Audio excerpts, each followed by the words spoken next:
E aí, eu sou Saor Lucena e seja bem-vindo ao podcast da editora Vida Nova. Aqui a gente procura conversar com autores, pastores e teólogos em geral sobre os livros lançados pela editora Vida Nova e as questões importantes que eles abordam. E hoje vamos bater um papo com Diego de Carlos, PhD em Estudos Bíblicos pelo London School of Theology, que vai falar com a gente sobre o comentário exegético de Colossenses e Filemon, do J.K. Bale, uma obra que faz parte dessa baita série de comentários exegéticos que a Vida Nova tem lançado pra gente. E por meio dessa conversa vamos então aprender um pouco mais sobre a mensagem de reconciliação presente nessas duas cartas. Então, se você quer entender por que foi necessário que Cristo morresse para nos reconciliar, o que significa a afirmação de Paulo de que ele reconciliou todas as coisas, quer sobre a terra, quer nos céus, ou seja, até mesmo anjos, não eram apenas os humanos que precisavam ser reconciliados? O que significa isso? E também, quais as implicações práticas da reconciliação com Deus para o nosso dia a dia? É sobre tudo isso que nós vamos conversar no episódio de hoje. Diego, seja bem-vindo ao podcast da editora Vida Nova, meu irmão. Seja bem-vindo, é um prazer ter você aqui com a gente. Muito obrigado, Saul. Muito obrigado por me receber. Cara, e inclusive eu gostei do cenário aí. Esse cenário é bonito. A gente, quando tá falando de livros, a gente gosta de ver livros, né, no cenário dos convidados. E onde é que você tá? Conta pra gente. Então, cara, eu tô aqui em Tyndall House, em Cambridge, onde eu morei durante o meu tempo de doutorado aqui por quase 4 anos. Isso aqui é um paraíso para quem trabalha com estudos bíblicos. E aí a gente tá aqui, eu e a minha esposa, Ana Paula, a gente tá em um período sabático para escrever, justamente para escrever. Então a gente tá de volta ao que para mim é basicamente um lar, segundo lar. Que legal. E da onde você é, cara? Você é brasileiro, certo? De onde você é? Cara, sou cearense da Gema, do interiorzão do Ceará. Nordestino. A gente vai dominar o Brasil ainda, cara, antes de dominar o mundo. Sim, aí como é que foi, cara, que você saiu aí do Ceará? Conta aí um pouquinho dessa trajetória, porque é interessante. As pessoas às vezes ficam se pensando, né, como seria estudar em um local como esse que você está, com tantos livros bons para pesquisa e tudo mais. Como é que foi tua trajetória? Como é que você chegou aí saindo do Ceará? Então, cara, eu sou pastor congregacional, ordenado como pastor congregacional desde os meus 21 anos. Eu acho que eu fui ordenado muito novo na denominação. Caramba! Uhum. Em Juazeiro do Norte, eu morei 10 anos em Juazeiro do Norte, sul do Ceará. Depois da minha ordenação, eu fui copastor da igreja congregacional lá de Boa Viagem, Ceará, interiorzão. Passei 7 anos lá. De lá, né, eu terminei meu mestrado durante o meu tempo de ministério. E de lá eu vim para o London School of Theology, em Londres, para iniciar os meus estudos de PhD. Fiquei 1 ano e meio, 2 anos em Londres. De lá eu vim para cá, para Cambridge, para Tyndall House. Recebi uma bolsa deles aqui, né? E aí eu passei 3 anos e meio, quase 4 anos. Terminei na verdade, fiz toda a minha pesquisa de doutorado aqui em Tyndall House. Então a trajetória foi mais ou menos assim: Juazeiro do Norte, Londres e aqui, mas daqui de volta para o Brasil. Já estou de volta ao Brasil desde julho de 2021. Sou pastor, sou professor, perdão, e pesquisador no CTCEB, um seminário que fica lá em Anápolis, pertinho de Brasília, há 2 anos. E agora a gente voltou para um período de escrita. Muito bom, muito legal. Inclusive a gente vai falar mais sobre esse período de escrita mais na frente, né? Porque está conectado também com coisas que vamos conversar aqui. E agora só para tentar recapitular um pouco a história, com quantos anos que você foi para aí? Faz quanto tempo que você foi para Londres? Eu vim para Londres com 30 anos. Com 30 anos, eu acho que eu ia fazer 30 anos. E aí fiquei lá 2 anos, tive um problema de visto, tive que voltar para o Brasil, depois voltei aqui para Cambridge, vim direto para cá e fiquei mais 3 anos e meio. Então fiquei um bom tempo aqui. Legal. E da onde veio esse interesse de ir especificamente para aí? Então, cara, durante o meu tempo de seminário, 2 professores meus, o pastor Clayton e a doutora Joyce Avery Clayton, são casados, missionários no Brasil por 40 anos. Eles são ingleses, né? Na verdade, ela é irlandesa, ele é inglês. Então, eles foram sempre uma grande influência no meu ministério, na minha vida pessoal. Meio que me adotaram como filho. Eu os adotei como pais espirituais.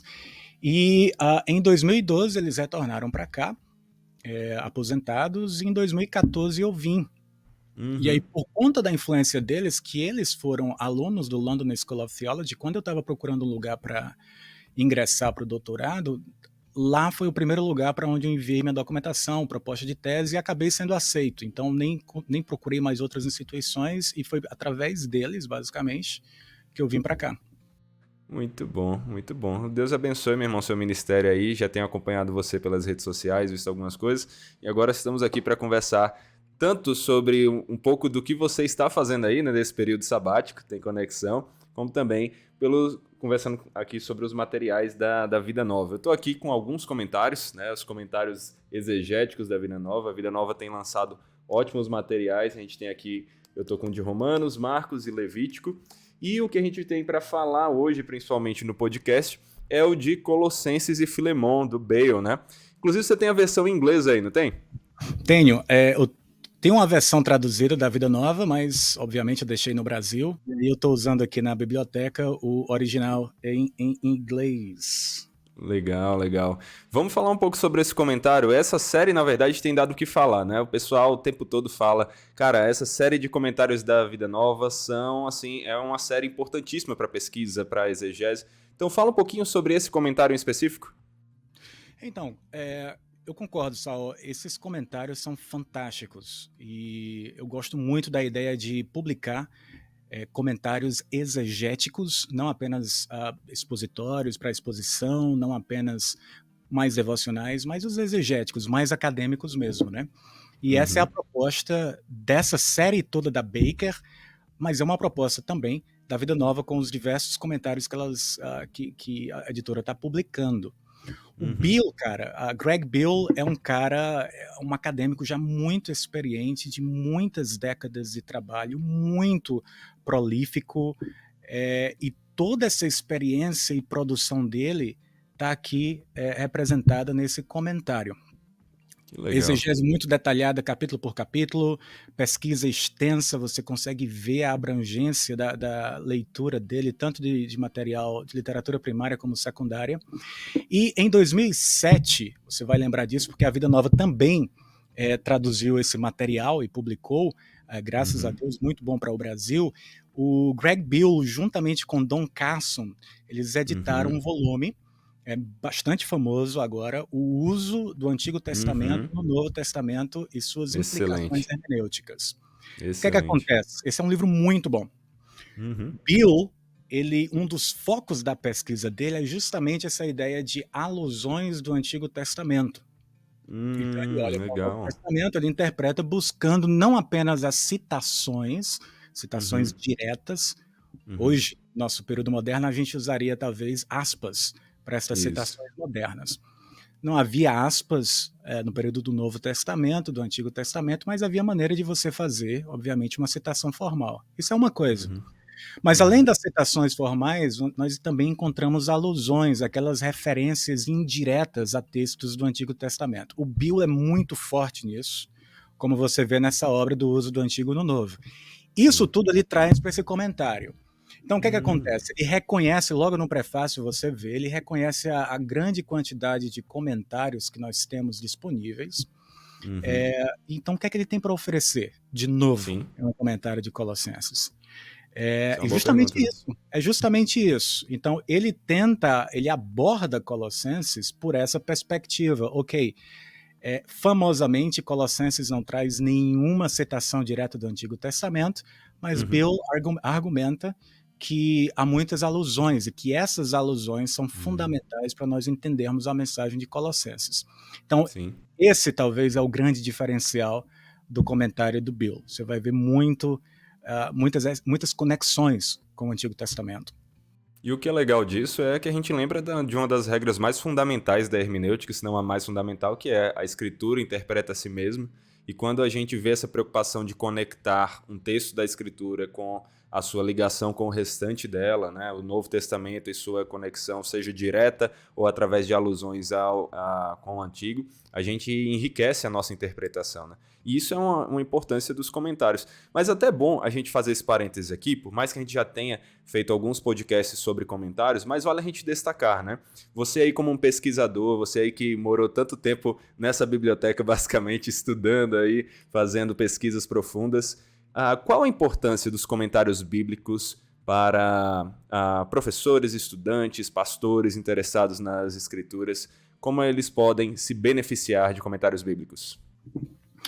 Veja só, para cada uma dessas áreas que você mencionou, para o pastorado, alguém que está preparando um sermão, para o professor de escola bíblica, para o professor de seminário, você tem maneiras diferentes de se usar o comentário. O comentário bíblico é muito importante. Eu não preciso ficar aqui repetindo coisas que outros já falaram nos podcasts que vocês já fizeram. Mas a melhor coisa de um comentário, na minha opinião, uma das mais importantes, são as introduções. Então, pegar um pouquinho do contexto da carta, compreender o contexto social, sociológico, filosófico daquele documento, data, ocasião, e aí você mergulha no texto da Bíblia, das Escrituras, não um comentário. Sim, então, sim. em um preparo de sermão, eu diria para o pastor, sua última tarefa é consultar um comentário. Você começa, trabalha com o texto bíblico. Sim. Porém, Saul, tem algo que é extremamente interessante. Na língua inglesa, no mundo anglo-americano, comentários bíblicos estão saturados. Essa área é muito saturada. Interessante. Te falo que, na minha tese de doutorado, por exemplo, eu contei hoje, só para ter uma ideia, só de comentários de Colossenses em língua inglesa, eu cataloguei 30. Nossa. Imagina, e tem vários outros. A gente não pode usar todos, mas tem vários outros. Quando você junta Sim. com outras línguas, então está saturado. O que nós precisamos hoje, na minha opinião? Nós precisamos de mais brasileiros escrevendo comentários na língua inglesa, especialmente para a América do Norte, para a Europa, especialmente no Reino Unido. Eu diria está saturado. Está saindo um comentário a cada ano, ou 2, muita coisa. Mas nós precisamos de quê? De mais brasileiros hoje, olhando para o texto, contextualizando esta mensagem. A gente não precisa ter medo de contextualização. Ninguém está falando de contextualizar a mensagem, os conceitos. Mas nós precisamos contextualizar a nossa linguagem. Como que esse texto, qual a relevância desse texto de Paulo para nós hoje no Brasil. Então, se você pensar em brasileiros produzindo comentários, eu vejo uma área de muita relevância. Sim. Mas então tem para você conhecer o texto, dialogar com a cultura, mas aqui na língua inglesa, América do Norte e Europa, eu acho que já deu por enquanto. Interessante. É bom perceber esse ponto, porque às vezes aqui no Brasil, e mesmo eu creio que em outros países, as pessoas tendem a supervalorizar o que é escrito por americanos. Claro, tem muita coisa boa, mas perdem de vista essa importância de trazer algo mais ligado ao contexto atual, cultural, né, daquele país, daquela nação, daquele povo. Afinal, a gente está estudando a Bíblia não só pensando numa pesquisa por pesquisa, mas em como a palavra de Deus pode ser aplicada à nossa vida para que nós cresçamos. E até mesmo um comentário exegético também tem esse foco, ainda que seja muito enfático na parte de pesquisa ali na língua original e dados contextuais. Também um último comentário que eu faço aqui é que essa parte de introdução é muito interessante, né, dos comentários, porque a gente pode ir para o texto bíblico e pode tentar entender ali e a gente vai conseguir aprender bastante coisa. Mas o texto bíblico não está nos dando informações históricas ou geográficas ou de coisas do background, né, do plano de fundo ali dos acontecimentos que só podem ser conhecidas através de outros tipos de pesquisa. E o comentário sintetiza isso, né? Então acho que é legal a gente ver, de novo, reforçar nessa importância de comentários como esse que eu tenho aqui e o comentário que a gente está focado, que é hoje o do Bill, de Colossenses e Filemon. E falando de Colossenses e Filemon, falando da importância de contexto, fala um pouquinho para a gente do contexto dessas duas cartas, o que é que está acontecendo ali por trás do que Paulo está escrevendo nessas duas cartas. Então, Colossenses e Filemon são duas cartas muito preciosas para mim. Essa é uma igreja, a igreja de Colossos, foi uma igreja que Paulo não fundou. Ele não é o plantador dessa igreja. Ela foi fundada muito provavelmente por Epáfras, que ele menciona logo no capítulo 1, versos 7 a 8, que transmitiu a mensagem de Paulo para eles. Eu creio que, apenas uma hipótese, muito possivelmente Epáfras é um filho na fé de Paulo durante o seu ministério em Éfeso. Passou muito tempo ali, como nós sabemos. Toda aquela região era de fácil acesso. E aí Epáfras sai de Éfeso, vai até a região onde está Colossos, Herápolis e Laodiceia, e ele ali prega o evangelho. Ele é o fundador. Paulo seria assim o avô dessa igreja. Legal. Paulo está na prisão quando ele envia a carta aos Colossenses e a Filemon, e eu penso também a mesma ocasião em que ele envia a carta aos Efésios. E quando ele está na prisão, ele recebe a visita de Epáfras, que lhe informa sobre um problema envolvendo falsos mestres lá na igreja de Colossos, que estavam ameaçando a mensagem do evangelho e, consequentemente, ao talvez enfraquecerem a mensagem do evangelho, eles estavam ameaçando a fé dos colossenses. Essa é uma relação óbvia, né, de doutrina, aquilo que nós conhecemos das Escrituras, e a nossa fé, a nossa vida cristã. Então, Paulo, por ocasião disso, escreve Colossenses para combater o ensino desses falsos mestres. Nós temos, então, uma carta polêmica no sentido de apologética. E, pelo que nós podemos deduzir a partir das informações que Paulo nos fornece na própria carta, parte do ensino dos falsos mestres enfraquecia de alguma forma a cristologia da igreja, né? A doutrina da pessoa e da obra de Cristo. E aí, com isto em vista, tendo que responder a esse tipo de ameaça, Paulo escreve uma carta que contém a cristologia mais elevada de todas as cartas paulinas, muito assim, pé de igualdade, quem sabe, com Hebreus. Se você acreditar que Paulo escreveu Hebreus, tudo bem, mas se não, essa é a carta com a cristologia mais elevada dentre todas as que Paulo escreveu. E Filemon e Onésimo eram da igreja de Colossos. Você vê Onésimo mencionado por Paulo no capítulo 4 de Colossos. Filemon era daquela igreja e ele é enviado juntamente com Tíquico, que é aquele que leva a carta até a igreja. Filemon, obviamente, mesmo sendo uma carta muito pessoal, como era costume da época, seria lida em público, aos olhos de toda a igreja, aumentando um pouquinho mais a pressão sobre Filemon para receber o seu escravo Onésimo. Então, as duas cartas estão realmente muito ligadas uma à outra. São duas, então, das cartas da prisão, né? Como são conhecidas. E a gente não vai ter condições aqui de analisar todas as epístolas, nem mesmo partes de cada uma delas. A gente vai ter que focar numa aqui. Então, o que é que você acha da gente dar uma analisada em Colossenses? Em Colossenses, qual texto você acha que é um dos mais importantes para a gente falar? Você tem mais apego? Então, certamente o texto mais denso, mais, digamos assim, fundamental da carta é Colossenses 1, 15 a 20. Legal. Você tentar reunir a bibliografia que existe só sobre esse texto é muito mais do que a bibliografia, talvez, que você encontra sobre toda a carta de Colossenses. Caramba, então, é tão central assim? Muito. E muito complexo em alguns níveis. E ela é fundamental por várias razões. Ela é chamada, por exemplo, essa seção dos o capítulo 1, versos 15 a 20, é chamada por alguns de um hino de Cristo, semelhante, né, a um outro hino que nós encontramos numa outra carta de Paulo, em Filipenses capítulo 2, versos 5 a 11. Nós também temos o que alguns acadêmicos gostam de chamar de hino, outros gostam de se referir a esse texto como poema. O fato é que nós não sabemos se era de fato um hino, se era um poema, mas ele tem uma estrutura poética de fato. Alguns gostam também de trazer a hipótese de conjecturar que Paulo talvez estivesse citando um hino que já existia antes, né, um hino pré-paulino. Mas isso é irrelevante, porque nós não temos nenhuma documentação de alguma referência pré-paulina, e o fato é que nós temos apenas o texto de Colossenses para entender esse texto. Qual o conteúdo dele? Nesses versos, Paulo apresenta a supremacia de Cristo tanto na criação original quanto na nova criação, que Muito ele bom. usa a metáfora de reconciliação para isso.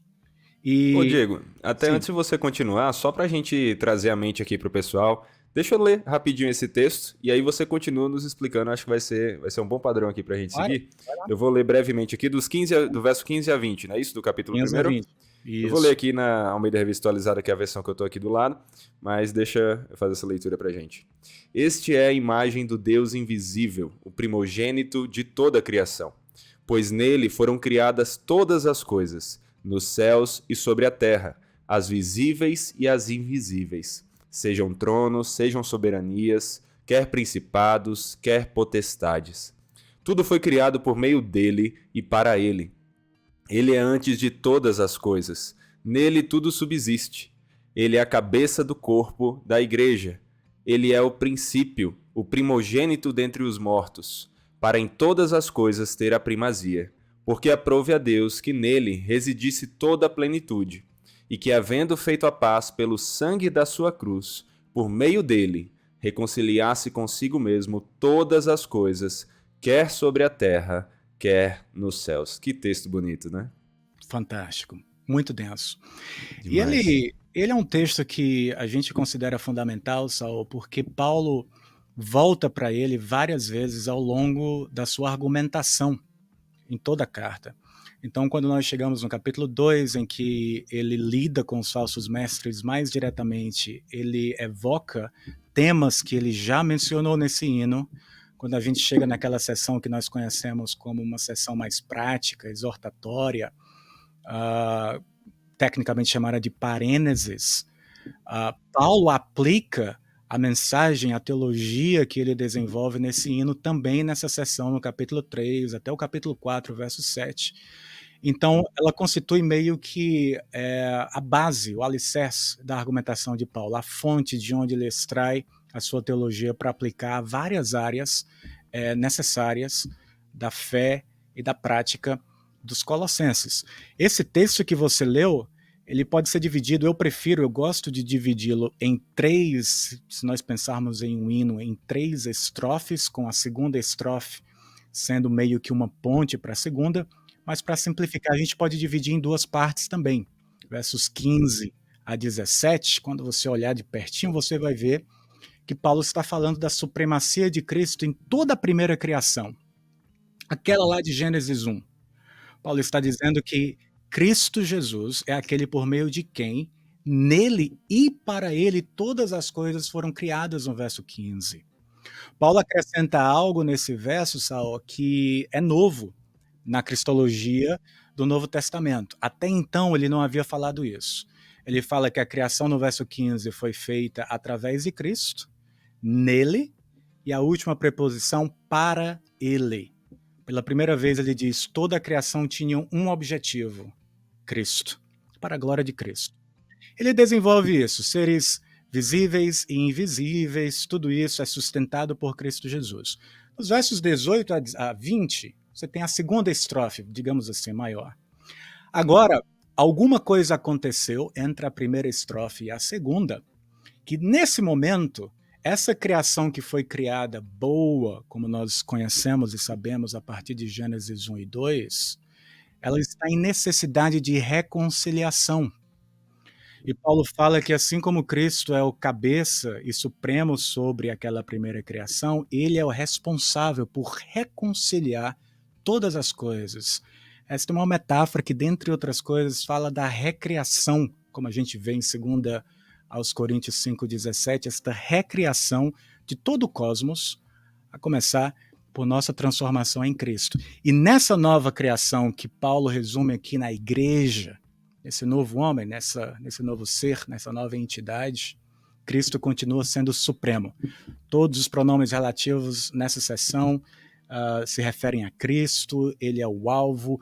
Paulo menciona Deus apenas indiretamente, Deus Pai, para manter o foco em Cristo. Então é um texto muito denso, muito forte, que fala da supremacia de Cristo sobre todo o cosmos. Que lindo, que lindo. É muito bonito ver como Cristo é realmente o dono de todas as coisas, é o criador de todas as coisas, é para quem tudo existe. E a parte da reconciliação também é algo encantador, porque se não fosse essa obra de Cristo para nos reconciliar com Deus, onde estaríamos hoje, né?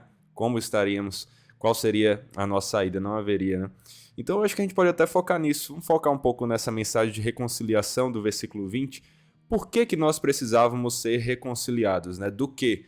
O que nos causou essa separação para precisarmos de uma reconciliação e como é que ela acontece? Então, veja só, reconciliação é uma metáfora que aparece em apenas 4 cartas de Paulo, que na verdade, quando você considera que ele escreveu apenas 13, Uhum, há uma boa representatividade. uhum, Mas o fato dela ser essa palavra usada apenas em 4 cartas não condiz com a importância do tema de reconciliação em toda a Escritura. Esse é um dos interessante. temas fundamentais, justamente porque nós temos na Bíblia Gênesis capítulo 3. Hum, Então, Deus cria todas as coisas, obviamente. Nós vemos no capítulo 1 como que a humanidade estava em harmonia com Deus, havia comunhão perfeita entre a humanidade e Deus. No capítulo 2 nós vemos como Deus cria a mulher, e aí nós temos a harmonia entre homem e mulher, e nós temos a harmonia entre a humanidade e o mundo. Tudo uhum, está em perfeita harmonia como Deus idealizou. No capítulo 3, o pecado entra. E ao hum, entrar, ele fragmenta, ele quebra este relacionamento fundamental entre a humanidade e Deus, que acaba trazendo consequências para todo o universo, uhum. desmantelando, por assim dizer, essa comunhão perfeita que Deus havia criado. Quando nós olhamos para o texto de Colossenses em específico, no verso 21, primeiro verso após o texto que você leu, Paulo diz, olha, Paulo traz a primeira aplicação dessa mensagem de reconciliação para a vida dos colossenses, e ele fala no verso 21, e a vós outros, também que outrora éreis estranhos e inimigos no entendimento pelas vossas obras malignas, agora, porém, vos reconciliou. Nós precisamos dessa reconciliação, Saul, porque nós somos inimigos de Deus. Sem Cristo, toda a humanidade é inimiga de Deus. É esse o status da humanidade. É esse o status do relacionamento da humanidade com Deus. Em Romanos capítulo 5, Paulo vai colocar paralelo à ideia de inimigos de Deus, a ideia de pecado, de ímpios. Ou seja, o nosso pecado é o que nos torna inimigos de Deus e nos separa de Deus. E, portanto, é preciso que haja uma reconciliação que somente Deus pode efetuar. Que mensagem. Essa parte da inimizade de Deus é a mensagem forte da má notícia que as pessoas muitas vezes esquecem de falar nos evangelismos, né? Normalmente as pessoas já vêm com aquela história do Jesus te ama, mas esquecem de falar primeiro da má notícia para entender quão grande é o amor de Jesus, porque ele era necessário para essa reconciliação, né? Agora, uma coisa que me chama a atenção nesse texto é quando ele vai falar que todas as coisas foram reconciliadas por meio da obra de Cristo. Mas como assim todas as coisas? Não eram apenas os homens, não somos apenas nós, a humanidade, que estava afastada de Deus, inimiga de Deus por causa do pecado? Boa pergunta. Mais uma vez, Paulo menciona reconciliação em Romanos capítulo 5, versos 1 a 11. A Uhum, primeira vez que ele o faz, na verdade, é em 2 aos Coríntios, cronologicamente. 2 aos Coríntios 5, versos uhum, 11 a 21. Só que em nenhuma dessas duas ocasiões, nas primeiras duas ocasiões, ele menciona essa ideia de reconciliação de todas as coisas. uhum, Aqui é a primeira vez que ele faz isso, escrevendo aos Colossenses. E é interessantíssimo porque no verso 15, Paulo fala que Cristo é o agente, é nele, é para ele que todas as coisas são criadas, inclusive seres espirituais. No verso 20, quando Paulo recapitula essa ideia de criação, ele diz que ele reconciliou todas as coisas, e para não deixar nenhuma dúvida, no finalzinho ele fala coisas sobre a terra e nos céus. Uma referência àqueles seres espirituais que ele menciona no verso 15. De alguma forma, eles também foram reconciliados. Mas o que isso quer dizer? Isso significa que Paulo advogava algum tipo de universalismo, que no final a até os demônios serão convertidos, né, serão salvos. Não é essa a ideia. E aí a gente precisaria conversar mais sobre isso. Mas o fato é que, quando Paulo aplica a reconciliação para os colossenses, reconciliação significa a restauração de um relacionamento perdido. Mas quando Paulo elabora aquilo que a cruz fez com esses espíritos malignos, isso ele menciona no capítulo 2, verso 15, onde nós lemos que ele despojou os principados e as potestades, publicamente os expôs ao desprezo, triunfando deles na cruz. Veja que no verso 20 Paulo fala que ele reconciliou todas as coisas consigo mesmo, fazendo a paz através do sangue da sua cruz. Essa reconciliação em relação aos espíritos malignos significa pacificação. Eles foram subjugados sob os pés de Cristo. É isso que significa, e nós vemos Paulo interpretando isso no capítulo 2, verso 15. E aí, Saul, a gente vê como que o pecado lá em Gênesis 3 trouxe consequências muito maiores do que às vezes nós imaginamos. Eu já falei um resumo disso. Ele quebrou o relacionamento fundamental entre a humanidade e Deus. E disso você tem uma fragmentação dos relacionamentos sociais entre homem e mulher, do relacionamento entre a humanidade e a criação, e espíritos malignos também, trazendo desarmonia ao cosmos. E Cristo na cruz reconcilia tudo isso, colocando tudo nos seus devidos lugares. Para nós que respondemos com fé à mensagem do Evangelho, nós somos reconciliados com Deus. Os demônios, esses seres espirituais que atormentavam talvez os colossenses, eram um elemento da mensagem dos falsos mestres. Paulo está dizendo, vocês estão com medo deles? Na cruz eles foram subjugados, já foram dominados. Vocês não têm que ter medo deles, coisa nenhuma. Então, sim, é uma reconciliação cósmica mesmo, é muito profundo. Tem muito mais coisa para ser dito sobre isso. Nossa, rapaz, essa observação aí sobre a subjugação, né, o subjugar das forças espirituais é muito interessante. Eu nunca tinha conhecido, não. Nunca tinha ouvido falar dela, não, mas muito interessante, faz todo sentido. E agora, em relação a essa parte da reconciliação, uma que eu ouço muitas vezes as pessoas perguntarem é por que que Cristo tinha que morrer, né? O texto vai enfatizar o versículo 20. E havendo feito a paz pelo sangue da sua cruz, ele reconciliou. Por que que Cristo tinha que morrer? Por que ele tinha que derramar sangue? Por que Deus precisava disso para reconciliar consigo mesmo a humanidade? Em todos os textos, mais uma vez, a reconciliação é verdade. O meio pelo qual nós somos reconciliados é a cruz de Cristo. Muito claro aqui em Colossenses 1, 20. Nós sabemos que isto foi necessário e a necessidade da cruz de Cristo está porque nós sabemos qual é o problema da humanidade. Então, para nós pensarmos na solução, precisamos primeiro entender qual é o problema.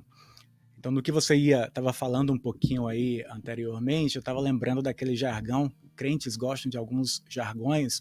Um deles é falar, pelo menos se repetia isso há muito tempo, quando eu era adolescente, que Cristo é a solução. Eu não lembro de ninguém me falando qual era o problema. Era a pergunta se Cristo é a resposta. Na Bíblia, o problema humano se chama pecado. É essa a barreira que faz a separação entre Deus e a humanidade. Uma vez que o problema da humanidade é o pecado, a solução, então, é resolver o problema do pecado. Expiação de pecados. E isso só Deus pode fazer. Então, não havia, de fato, outro meio para lidar com o problema da humanidade, com o problema do pecado, senão através da morte vicária do Deus homem, Jesus Cristo, que ao morrer sofre a condenação do pecado que nos era devida. Cristo nos substitui na cruz, para que aqueles que respondem com fé à mensagem do Evangelho não precisem mais passar pela mesma condenação. Paulo torna isso muito mais explícito, talvez, em 2 Coríntios 5, 21, quando em um contexto também de reconciliação, Paulo conclui dizendo: aquele que não conheceu o pecado, ele o fez pecado por nós, para que nele fôssemos feitos justiça de Deus. Esse é o texto da grande troca, da troca maravilhosa, em que Cristo assume o nosso pecado, a condenação do nosso pecado e transfere para nós o status, a justiça que lhe é própria, para que nós sejamos aceitos diante de Deus. Então, Cristo precisava morrer, porque o nosso problema era o pecado. Olha só. Muito interessante como a teologia vai ter essas explicações a partir do que a Escritura está dizendo, né? Formando a teologia a partir do que a Escritura diz, para nos mostrar como perguntas que nós fazemos têm a sua resposta nas Escrituras, né? E às vezes a gente não para perceber a riqueza disso. Agora, às vezes, as pessoas até percebem respostas teóricas, e elas têm essas dúvidas, encontram respostas teóricas, mas elas parecem não entender como a Bíblia, ensinando a respeito de Deus, a sua verdade, a sua mensagem para nós, tem implicações práticas. Então, pegam mesmo temas como esse e o que isso significa para o meu dia a dia, para a minha vida do dia a dia? A reconciliação tem implicações práticas para o nosso dia a dia, Diego? Demais. Então, a primeira aplicação que Paulo fala, que Paulo nos dá, eu já mencionei nos versos 21 a 23, diz respeito à resposta de fé. Ele fala, olha, vocês também são reconciliados com Cristo, uma vez que vocês eram inimigos, se vocês permanecerem firmes na fé. Paulo os desafia dizendo, você responde com fé a esta mensagem, você então é beneficiado pela obra da reconciliação que Cristo realizou na cruz. Mas mais do que isso, como eu te falei, eu creio demais, e a gente consegue argumentar isso, que o restante da carta de Paulo é construída sobre este alicerce dessa alta cristologia dos versos 15 a 20 e, de um modo bem especial, a ideia de reconciliação. Só para te dar um exemplo, em Colossenses 3, 10 a 11, Paulo fala que sobre eles, né, os colossenses, que vós vos revestistes do novo homem, que se refaz para o pleno conhecimento segundo a imagem daquele que o criou, no qual não pode haver grego, nem judeu, circuncisão, nem incircuncisão, bárbaro, cita, escravo, livre, porém Cristo é tudo em todos. Basicamente, o que Paulo está nos dizendo aqui, em resumo, é o seguinte, uma vez que vocês foram reconciliados com Deus, vocês vivem uma vida de reconciliação. A comunidade reconciliada, que é a igreja, ela expressa, ela vive, ela demonstra, ela pratica a reconciliação. Paz, unidade são marcas essenciais da verdadeira igreja de Cristo, do Cristo reconciliador. Então a mensagem da reconciliação nos fala que assim como Deus nos perdoou em Cristo, nós devemos perdoar uns aos outros, devemos carregar uns aos outros, devemos suportar uns aos outros, devemos nos esforçar para manter a unidade do corpo. E, obviamente, exalar paz, exalar a mensagem da unidade, que não compromete a verdade de Deus, lá fora também. Então é possível argumentar que toda a prática da igreja deve refletir esta reconciliação que nós recebemos de Deus. Amém, amém. Que tema bonito esse, inclusive ele é o tema relacionado ao porquê você está aí nesse período sabático, né, escrevendo. Você está num projeto aí de escrita, né, Diego? Conta um pouquinho pra gente como é que é esse seu projeto de escrita, que livro é esse que você está escrevendo aí? Então, como eu te falei, eu entendo que as escrituras têm uma ênfase muito interessante em toda essa ideia de reconciliação. Na verdade, essa é uma das grandes perguntas de todo o drama das escrituras.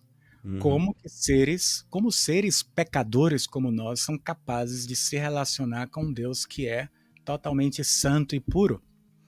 Essa é uma das perguntas que norteia o drama das escrituras. Desde então Gênesis 3, as escrituras vão sendo construídas para mostrar como que Deus vai resolver este problema do pecado, reconciliando a humanidade com ele mesmo. Então, essa é uma ênfase bíblica que me chama muita atenção. Por outro lado, os últimos anos, né, trouxeram, tanto para o mundo ocidental como também no Brasil, um ambiente de muita fragmentação. Nós experimentamos isso tanto em um nível social, quando nós vivemos uma era de desilusão social, de ruptura de consenso na sociedade, talvez exacerbado pelo uso das mídias sociais, a produção de texto em massa, por exemplo, mas vários outros fatores. Sim. coisas que têm entrado dentro da igreja.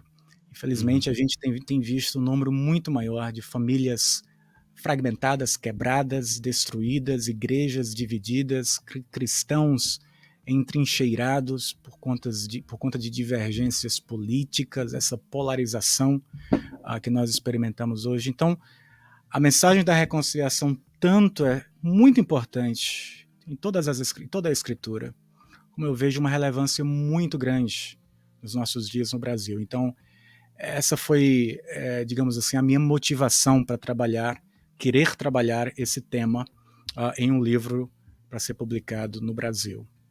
E faz todo sentido, é como você falou, realmente é algo que a gente precisa ouvir, essa mensagem de paz, perdão, reconciliação em um mundo que está em tantos tipos de guerra, das maiores às menores, né? Diga aí, então, no nível mais superficial, como eu falei, nós temos várias explicações para essa fragmentação, a polarização política e vários outros fatores sociais, filosóficos também. Mas no nível mais profundo, mais fundamental, nós temos o pecado na raiz de tudo isso, e nós precisamos abordar isso, nós como igreja. Então, parte do meu objetivo também escrevendo para um público brasileiro, através da Vida Nova, é extrair com o máximo de rigor exegético e teológico possível os princípios teológicos universais da mensagem de Paulo em específico. Eu estou trabalhando esse livro, a mensagem da reconciliação a partir das cartas de Efésios, Colossenses e Filemon, e tentar apresentar uma reflexão sobre algumas implicações para o nosso contexto no Brasil. Então é aquela ideia que nós falamos um pouquinho no início de, ao invés de apenas reproduzir uma teologia norte-americana ou europeia, é extrair os princípios universais da palavra de Deus, mas a partir de um contexto brasileiro. Eu acho que nós precisamos de mais esforços nesse sentido. Sim, com certeza, muito relevante. Uma pergunta que eu não tenho a resposta aqui. Esse título, o livro, aliás, a gente já tem título? A gente pode falar o título aqui para o pessoal? Não temos, eu não sei se a gente pode, mas eu vou falar o que a gente tem de provisório, se não puder você corta. A gente pensou apenas a início reconciliados. A única coisa que nós temos até então, a gente não pensou ainda no subtítulo. Então, legal. Não pensando nisso ainda. Vamos pensando, vamos ver, eu vou ver com o Sérgio, né? Eu vou ver com a Vida Nova se a gente pode postar essa parte, né? Mas qualquer coisa a gente diz até pro pessoal, deixa aqui nos comentários, já fica aí, se essa parte for pro ar, você que está aí nos ouvindo, deixa aí no comentário recomendações de títulos legais, interessantes para esse livro, que a gente considera também, né? Quem sabe aí, Diego, daí vem uma ideia legal.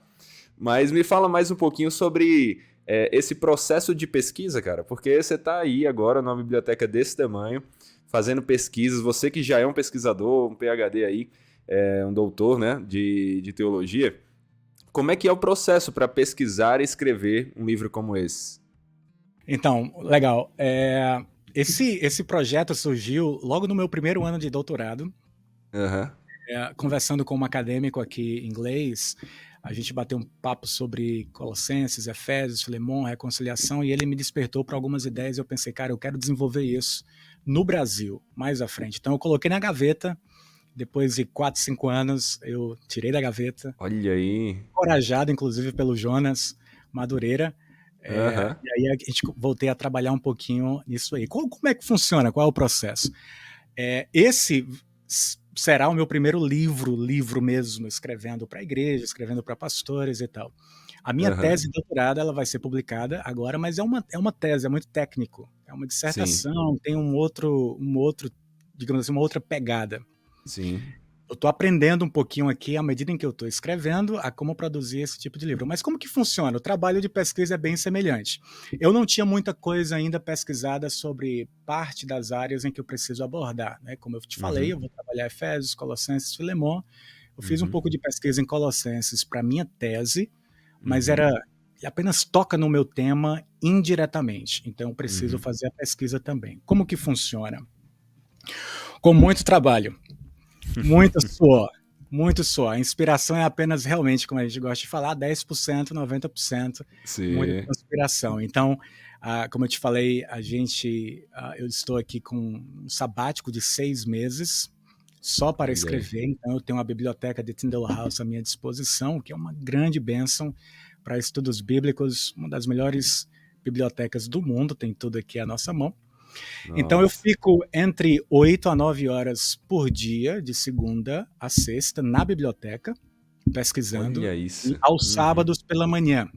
Aham. Então a Ana Paula não me deixa trabalhar depois disso. Então a gente depois descansa, ela também está Tá certo, tá trabalhando, certo.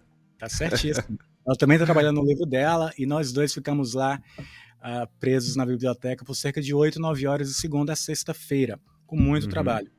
Uhum. A parte técnica mesmo, como que a gente faz então?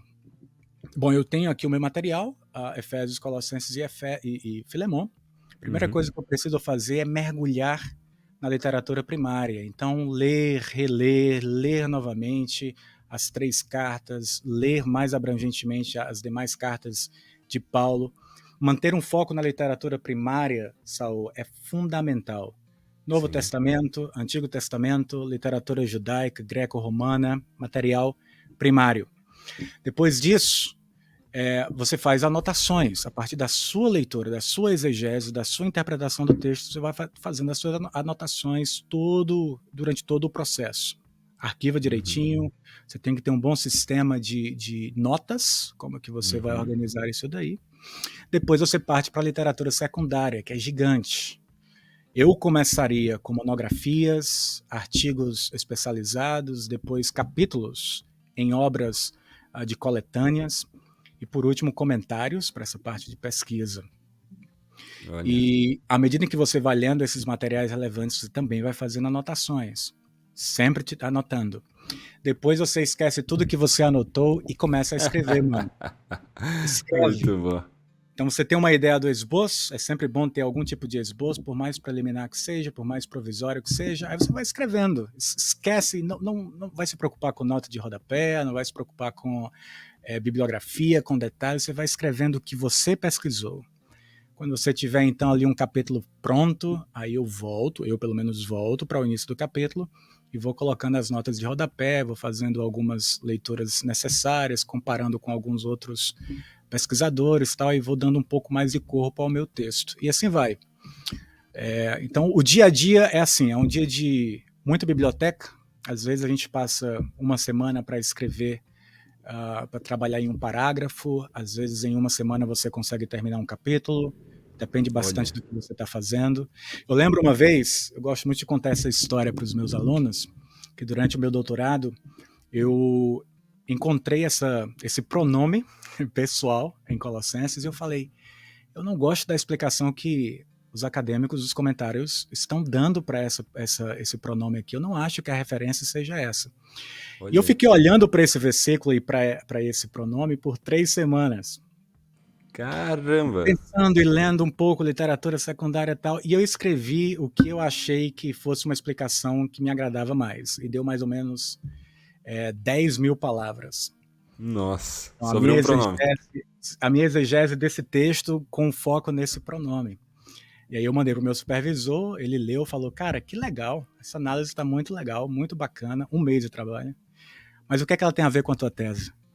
Eita. Aí eu falei assim, realmente não tem nada. Ele falou, deixa de fora, depois transforma em um artigo ou 2 artigos, mas isso não tem nada a ver. Vai lá. Então, às vezes, assim, cara, é muito trabalho, e às vezes você Aham. produz pouquinho, mas com a graça de Deus, algo que no futuro, quem sabe, seja relevante para a igreja. Amém, amém. Se Deus quiser vai ser. Inclusive, estamos agora ansiosos por esse livro aí chegando, sendo lançado por Edições Vida Nova, né, e sendo luz aqui na nossa vida, no contexto brasileiro, como você falou, trazendo um comentário sobre as escrituras, mas fazendo isso a partir das aplicações para o nosso próprio contexto, que é sempre algo muito importante para a gente ter no dia a dia. Então, Diego, obrigado por estar escrevendo esse livro, obrigado por estar aí de 8 a 9 horas por dia, de segunda a sexta, na biblioteca, estudando, pesquisando, escrevendo, e por essa conversa que já adianta aqui, coisa boa que Edições Vida Nova está trazendo por aí. Que Deus o abençoe nesse processo de escrita, de pesquisa, e que logo, logo possamos, quem sabe, né, já gravar um vídeo com o seu livro aqui em mãos, falando sobre ele e esse trabalho de Edições Vida Nova. Obrigado, meu irmão, que Deus abençoe. Muito obrigado, Saul. Deus abençoe, meu irmão. E você aí de casa que nos ouviu, ficou interessado em aprender mais sobre o tema, quer aprender sobre a mensagem de Colossenses, de Filemon? Adquira o livro, o comentário exegético da Edições Vida Nova sobre esses livros das Escrituras, E também fique ligado para os próximos lançamentos, porque logo, se Deus quiser, estaremos com o livro do Diego aqui em mãos. Gostou do nosso podcast, quer ouvir outros? Então fique também ligado nos podcasts que vem por aí. Já veja aí na nossa playlist, na sua mídia preferida, seja em áudio, seja em vídeo, e vá maratonando, porque tem muita conversa boa, tem muito bate-papo interessante sobre os livros da edição Vida Nova e os assuntos que eles trazem para o nosso dia a dia. É isso aí, até a próxima. Valeu!